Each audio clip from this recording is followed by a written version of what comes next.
My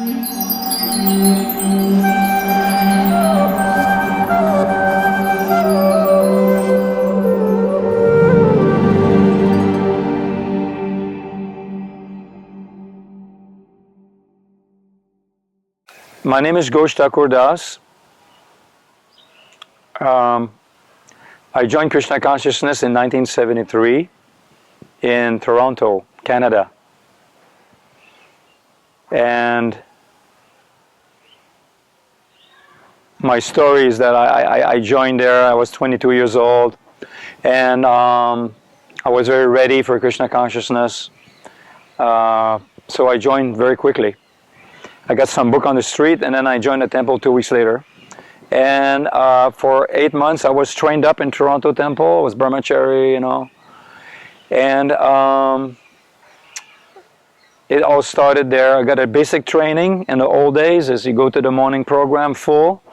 Mongol Arti, Tulsi Puja, Japa, Bhagavatam class, Prasad, and Sankirtan all day. So I got my basic, my first training I got there. Very strongly imprinted in my mind that the morning program is important, and then I got initiated in December '73, and then I moved to Montreal Temple. I stayed there for 6 years in Montreal, and I was brahmachari for 4 years. Then I got married.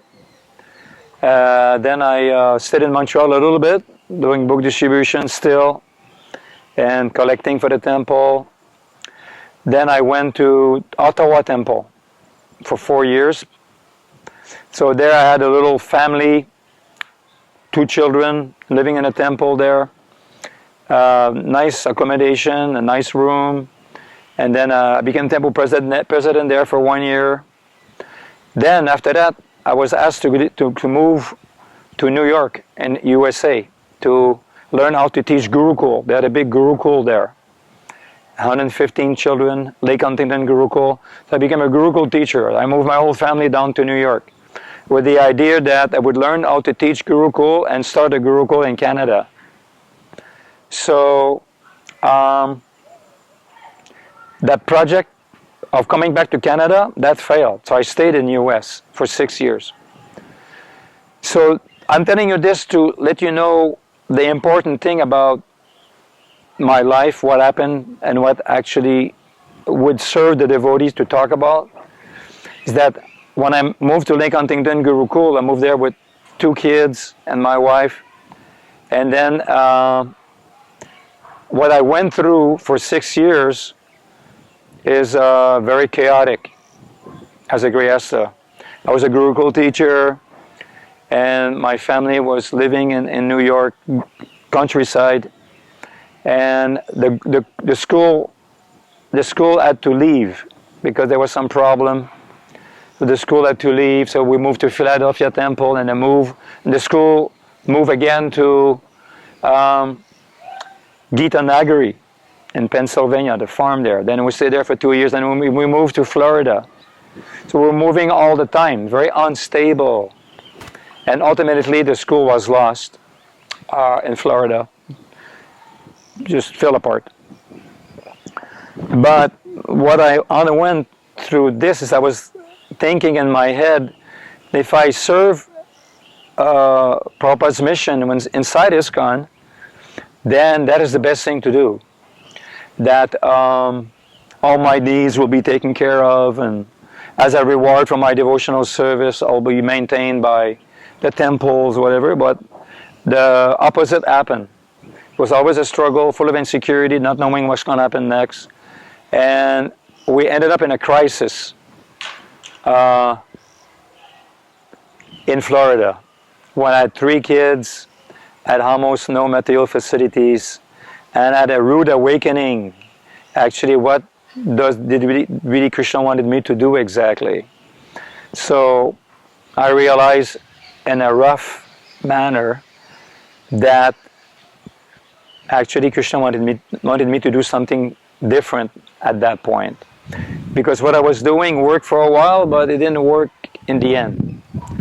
It was too complicated to meet all the needs of raising a family in Krishna consciousness, mean the material needs, the emotional needs, the social needs, the spiritual needs. Didn't work. So I made another plan to make money and keep it, and get enough money to build my house, which we did. We went back to Montreal, we collected money for a year and a half, enough money to build a house, to buy land in Sharanagati, Canada, the farm that's present there in British Columbia, and then I moved there in 1992. So I had a nice house, I had land, all my family was there, with other devotees that were there already. So at that point in life, things started to reorganize themselves in a better way, a more congenial way for a Grihastha. So because we owned the house we were living in, and because the property was all paid for, and because the property doesn't belong to ISKCON, it's a corporation independent of ISKCON, and we were managing the property ourselves, all the shareholders of the corporation were like in charge of the place. So then it became a situation where we became empowered by the situation instead of being disempowered.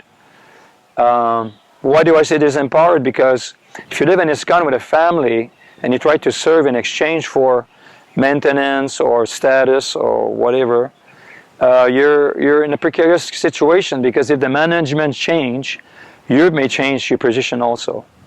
And then at that time in ISKCON, there was all kind of turmoil.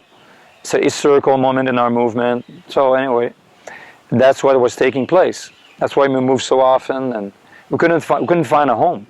So I decided, well, we're going to find ourselves a home. I'm going to find a home for myself. So then I took responsibility, and I built a house, I bought land, I moved my family there, and from that point on, in the first few years, my children were studying by correspondence at home. Then a little bit later on, with other devotees, we built a school, and then we had a Gurukul, a day school, with devotee teachers. So then the children were secure, the wife was secure, she had friends on the property, and a secure home. So then, for doing that for a while,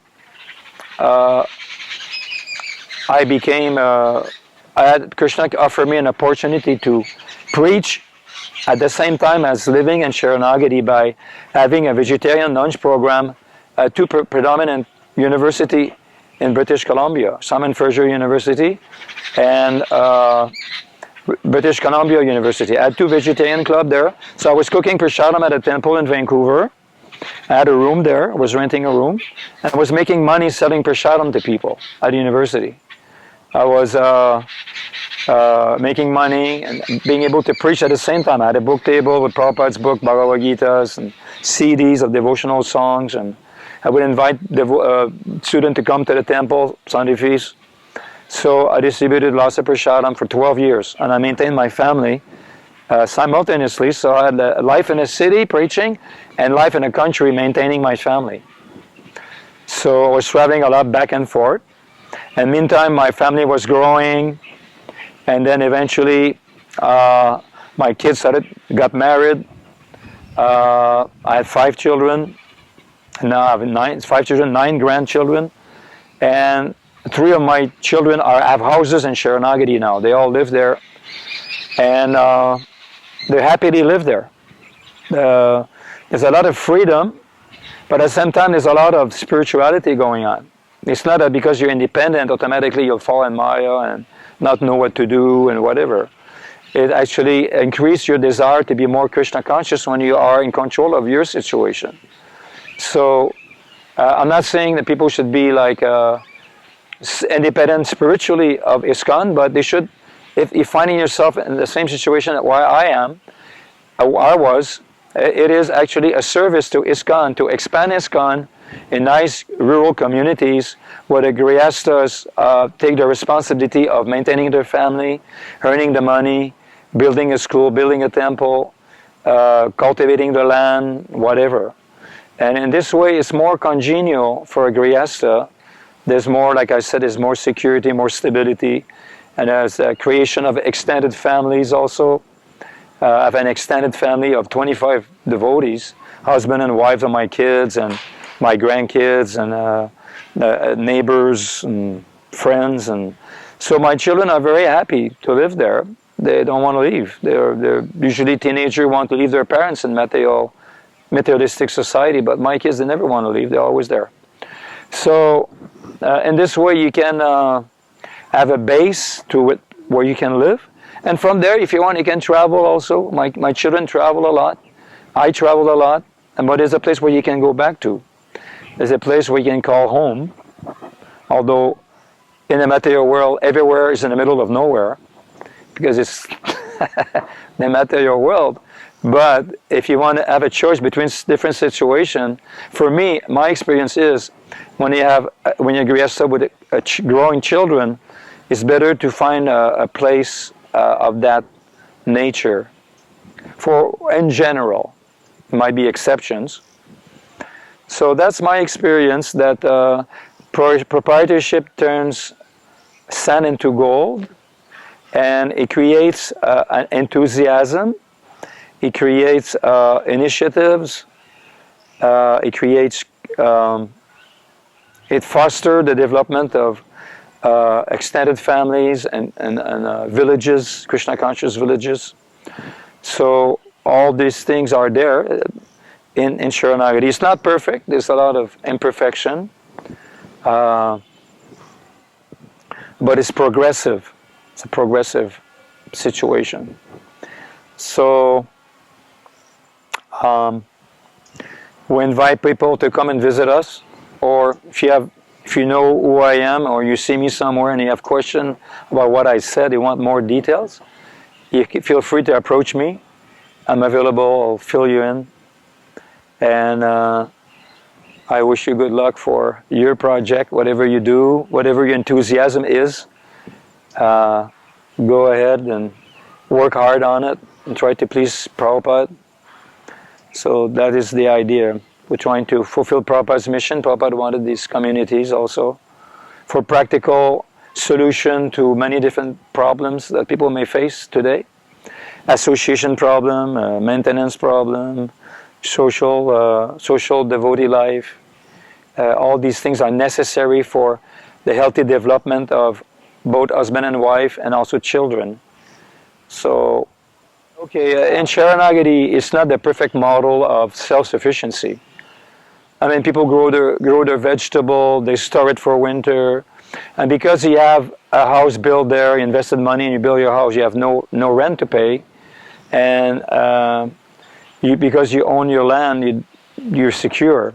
So there's no rent, you can grow some of your food, but for the rest of the money that you need, it's not, well, sometimes there's work inside the communities, like some people, devotees are carpenter, so often they work on somebody's house that's building a house there, so they work inside the community, getting paid by devotees, getting employed by devotees. There's also trading inside the community, like firewood, all to cut firewood. Some people sell firewood. Some people are teachers, the school, so they get maintained by the people living there, the grihasthas who send their kid to the school. But some other grihasthas, they work outside in the next village, doing also carpentry, or my son, he owns a health food store. My wife works there, and his mother-in-law works there. And my son, he has also another business where he works at. And then sometimes devotees travel to make money in the malls, whatever. Sometimes they have to leave Sharanagati to make money. It's not like Sharanagati is like a self-sufficient community, whatever. It's not like that. But it's still progressive, because you have a place where you can come back to, and the children are always there. They get educated there. The man may have to go make money, or the women sometimes they want to go also to make money. So people make money outside like that. So for me, I was quite often away from my family. Maybe like 7 months out of 12, I was away. But some other grihasthas, they stay there all the time because they work closely. Me, I was working in Vancouver, selling prasadam, like I said. So for me, maybe a little bit more, not such a good example of a father that's always with the kids. It's never been like that since day one, and I've been married for 40 years, so kind of my karma kind of thing. But and nevertheless, it's more secure because the man and the wife, the husband and the wife, are not alone. They're not alone. There's friends, there's neighbors, there's counselors living there. There's maybe your children are living there. Maybe for the children, there's the brother, sister, uncle and aunt, grandma, grandpa. So there's more. The relationship become expanded a little more, and it creates a more emotionally more balanced situation. And when you're alone in a city with your wife and husband, you're struggling together, it's not the best scenario because you have nobody to let the security valve open, on somebody else. So it's sort of in the line of maybe like Indian living. They live in India, they live communal living, like they have extended families, It's a little bit in that line. It's a little bit like that in Sharanagati. That's what I found with my family. Very tightly bound, but there's many people. So it's easier for the family members. If they have crisis, there's people they can answer or offer solution to the crisis. Emotional support and maybe monetary support. So, because what happened is that all you need are in one place. All you need can be met in one place. You're working in one place. When I was in ISKCON, at one point, my wife was in Gita Nagari with 2 of my kids. My son was in Florida at the ashram with another Gurukul teacher. I was in Montreal collecting money to maintain everything.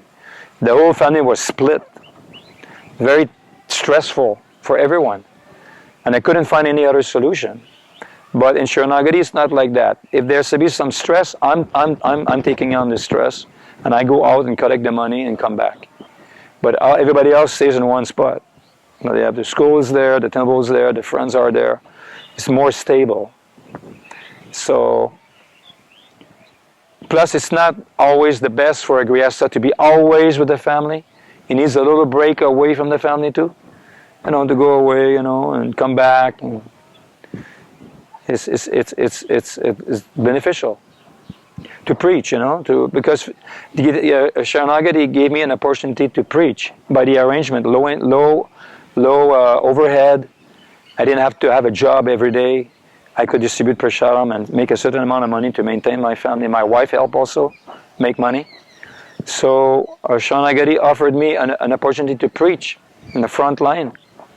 Not just like preaching as an example of a farm community to the world to see, but also to preach in the front line. Book distribution, prasadam distribution, whatever, harinam, whatever. So, to get the best of both worlds. Thank you very much.